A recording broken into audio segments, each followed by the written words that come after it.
ആഭ്യന്തരമന്ത്രി രമേശ് ചെന്നിത്തലയെ സന്ദർശിച്ച് മുൻ ദേവസ്വം മന്ത്രി കടകംപള്ളി സുരേന്ദ്രൻ.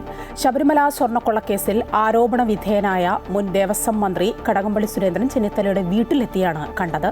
സ്വർണ്ണക്കവർച്ചയുടെ അന്വേഷണം നിർണായക വഴിത്തിരിവിൽ എത്തി നിൽക്കെയാണ് സന്ദർശനം. ദൃശ്യങ്ങൾ അമൃത ടിവിക്ക് ലഭിച്ചു.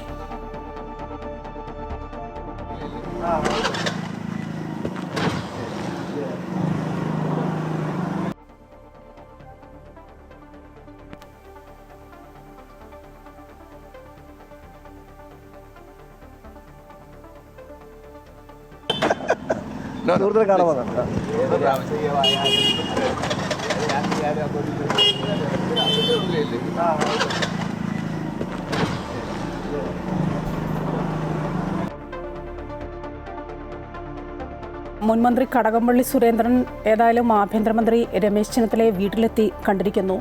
ചെന്നിത്തല സഭയിലേക്ക് പോകുന്നതിന് മുൻപ് തന്നെ എത്തിയാണ് കണ്ടിരിക്കുന്നത്. ഇന്നിപ്പോൾ സഭാ നടപടികളൊക്കെ അവസാനിക്കുകയാണ്, സഭ പിരിയുകയാണ്, തിരക്കായിരിക്കും. അതിന് മുന്നോടിയായി തന്നെ വന്ന് കണ്ടിരിക്കുന്നു.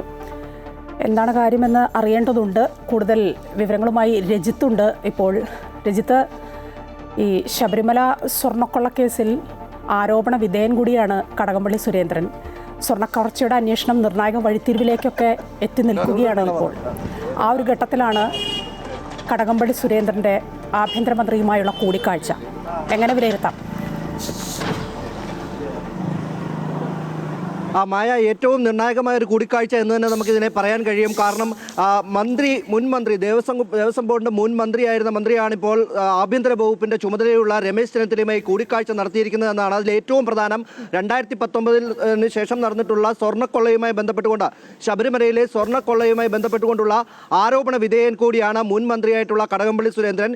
ഈ കടകംപള്ളി സുരേന്ദ്രനാണ് ആഭ്യന്തരമന്ത്രി രമേശ് ചെന്നിത്തലയുമായി വീട്ടിലെത്തി കൂടിക്കാഴ്ച നടത്തിയിരിക്കുന്നത്.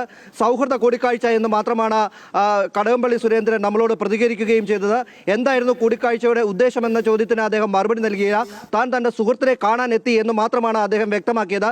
എന്തു തന്നെയായാലും ഈ കൂടിക്കാഴ്ചയിൽ ഏറെ നിർണായകമായ ഒരു കൂടിക്കാഴ്ച തന്നെയാണ് എന്ന് പറയേണ്ടിയിരിക്കുന്നു. കാരണം കഴിഞ്ഞ സ്വർണ്ണക്കൊള്ള കേസുമായി ബന്ധപ്പെട്ടുകൊണ്ട് 2019 ഉണ്ടായിട്ടുള്ള സ്വർണ്ണക്കൊള്ള കേസുമായി ബന്ധപ്പെട്ടുകൊണ്ട് 2025 ദേവസ്വം ബോർഡ് പ്രസിഡന്റ്, അല്ലെങ്കിൽ അന്നത്തെ ദേവസ്വം ബോർഡ് പ്രസിഡന്റായിട്ടുള്ള പത്മകുമാറിനെയും അതുപോലെ തന്നെ അതിനുശേഷം ദേവസ്വം ബോർഡ് പ്രസിഡന്റായിട്ടുള്ള PS പ്രശാന്തിനെയും അന്വേഷണ സംഘം പ്രതിപട്ടികയിലേക്ക് എത്തിച്ചതിന് ശേഷമാണിപ്പോൾ 2019 ആ കാലഘട്ടത്തിൽ ദേവസ്വം ബോർഡ് മന്ത്രിയായിരുന്ന കടകംപള്ളി സുരേന്ദ്രനിലേക്ക് കൂടി അന്വേഷണ സംഘത്തിന്റെ അന്വേഷണം നീളും, അല്ലെങ്കിൽ പ്രതിപട്ടികയിലേക്ക് എത്താനുള്ള ഒരു സാധ്യത കൂടി കണക്കിലാക്കുന്ന സാഹചര്യത്തിലാണ് ഈ കൂടിക്കാഴ്ച എന്നതാണ് ഏറ്റവും നിർണായകമായ കാര്യം.